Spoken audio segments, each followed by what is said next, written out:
Pakistani food street. आपके लिए open है? हाँ जी, मैंने तो पूछता, कोई कहता तो नहीं आगे कुछ, पुलिस वगैरह तो नहीं कुछ कहती?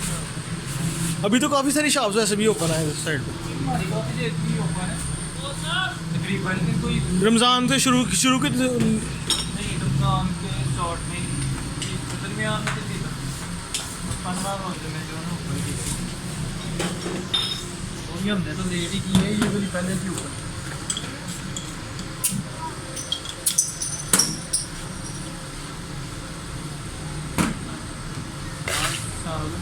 चाबी जी ने लिया किधर ही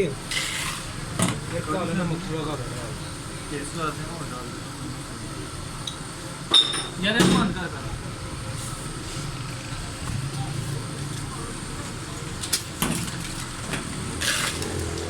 एरिया किधर एरियल